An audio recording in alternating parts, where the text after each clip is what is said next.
Assalamualaikum warahmatullahi wabarakatuh dan selamat malam pemirsa.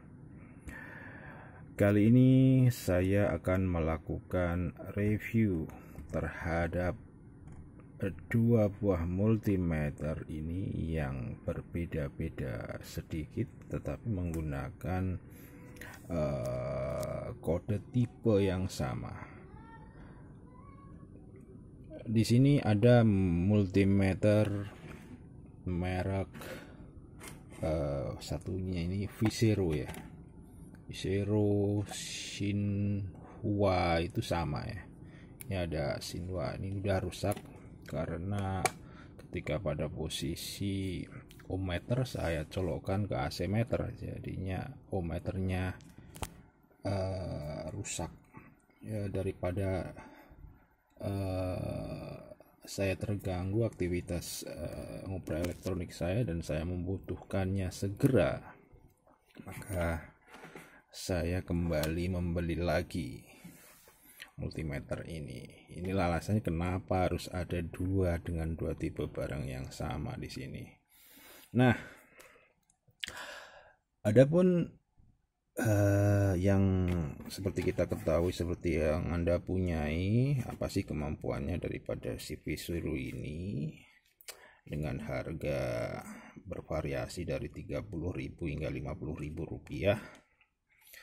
Saya mendapatkan di toko langganan offline di Poncol di Dian Elektronik seharga 45.000. Ya banyak pertimbangan tentunya karena saya butuh, jadi kalau kita menginginkan harga yang lebih murah mungkin bisa menggunakan online, tetapi dengan berbagai pertimbangan kenapa ya sekalian beli dan saya langsung mendapatkan unitnya, barangnya tanpa harus menunggu, maka saya putuskan membeli saja di toko tersebut.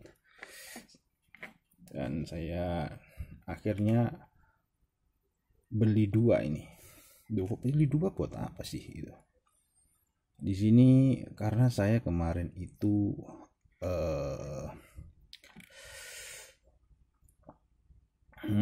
penasaran dengan pada pengukuran tiring ohmmeter ini nih. Yang saya butuhkan adalah alat ukur kalau bisa hingga 0,0 ohm. Tetapi di sini yang ada di pasaran hanya bisa hingga 1 ohm ya untuk presisi. Dan ini pun hanya mampu hingga 0,2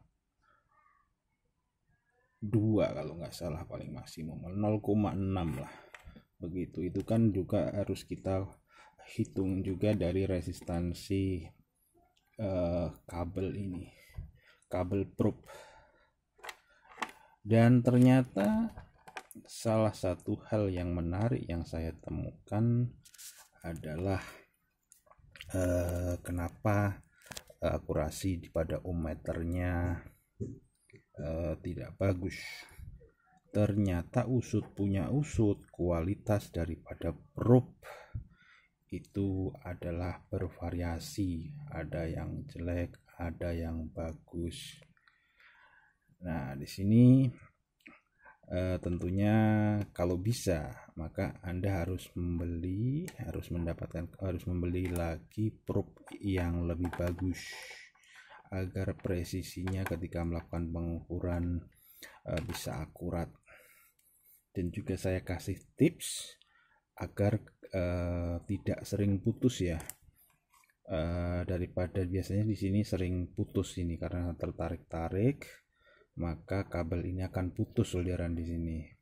Maka saya kasih tips untuk diganjal dengan menggunakan lidi atau bilah bambu bekas tusuk sate. Kita masukkan sini secukupnya agar ini tidak tertarik-tarik begitu. Demikian. Dan juga di sini sangat basic ya. Tentunya seperti yang punya Anda punya. Di sini kita punya apalagi ini fitur dasar HFE. Nah, pada HFE ini pada Visero ternyata bisa mengukur pengukuran HFE yang bagus. Artinya dia bisa mengukur HFE. Coba kita posisikan HFE. Kemudian satu ini ada transistor BD139, ini kakinya ECB. Kemudian ini adalah transistor NPN. Kita masukkan ke dalam lubang NPN untuk kita ukur berapa sih HFE-nya. HFE adalah penguatan transistor. Semakin besar maka penguatan gainnya semakin besar. ECB, kakinya ECB bukan DC.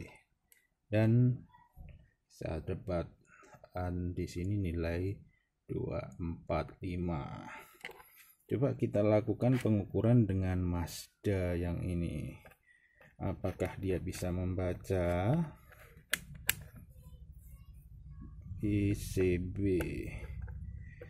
ECB harusnya sih sama ya. Apakah dia bisa melakukan pengukuran untuk ini? Dan bola, ternyata lubang ininya rusak. Entah rusak dari mana, mungkin rusak dari pabrik.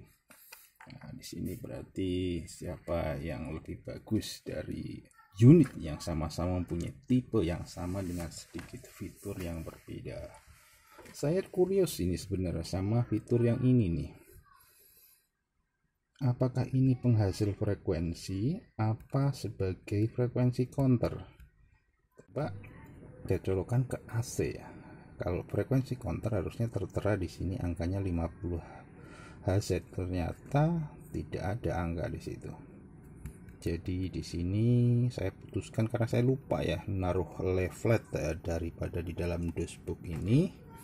Ternyata di sana petunjuknya, tetapi entah kemarin dipakai buat mainan anak saya atau bagaimana, lembar petunjuknya hilang. Untuk semuanya basic ya, begitu gitu. Ukuran untuk ohmmeter, untuk voltase,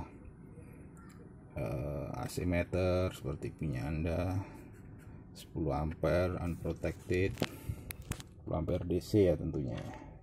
Coba kita gunakan untuk mengukur pada posisi ohmmeter. Oh lupa saya, untuk posisi dioda di sini kita akan gunakan untuk mengukur bagus tidaknya sebuah transistor. Di sini saya sediakan transistor C2073. Transistor ini adalah NPN dengan kaki BCE. Kemudian kita lakukan pengukuran. Apakah yang kita dapat? Agak kesulitan saya karena saya menggunakan satu tangan. Coba kita tolong dengan menggunakan jabit.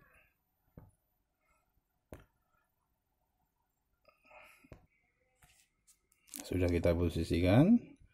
Ini sesuai dengan probe merah mendapatkan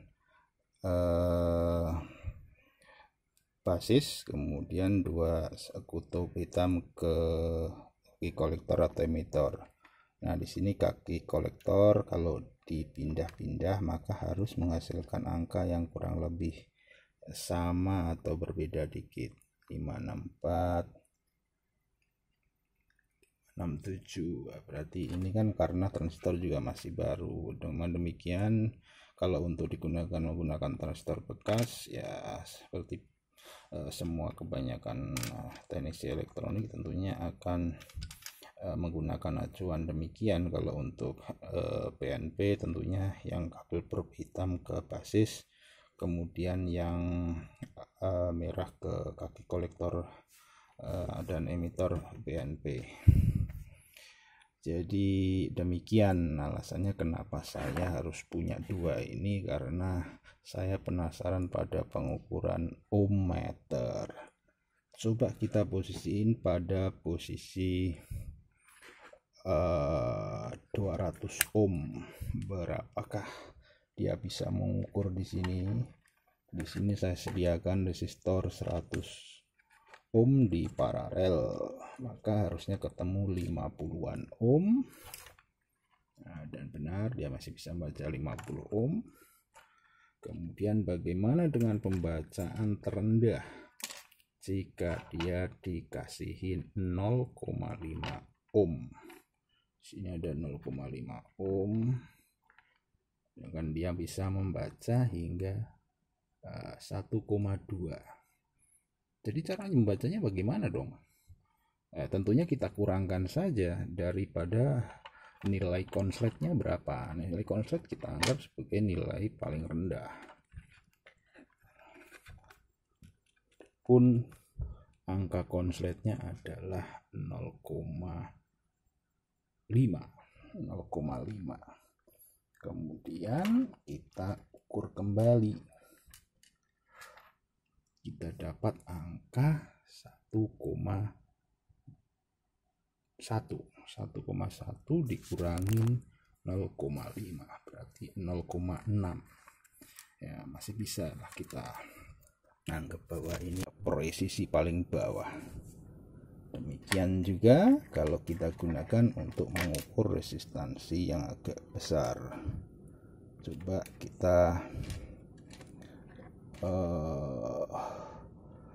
untuk mengukur di sini tidak menunjukkan apa-apa, kita naikkan pada skala 200 kilo maksimum terbaca 55,1 pada resistor 56 ohm. Demikian. Jadi saya pikir semua sudah pada ahli ya. Di sini saya hanya membandingkan di sini nih. Ada dua alat ukur termurah di dunia ini. Kenapa demikian? Karena memang ini harganya murah ya. Namun kembali lagi bahwa semuanya adalah man behind the gun. Apapun alatnya, maka kita akan memaksimalkan penggunaannya. Dengan demikian kita mendapatkan value daripada alat tersebut. Jadi jangan menganggap bahwa murahan itu akan selalu jelek, tentunya tidak, tergantung bagaimana kita menggunakannya. Ya, terima kasih sudah menyaksikan video ini. Jangan lupa komen dan subscribe-nya.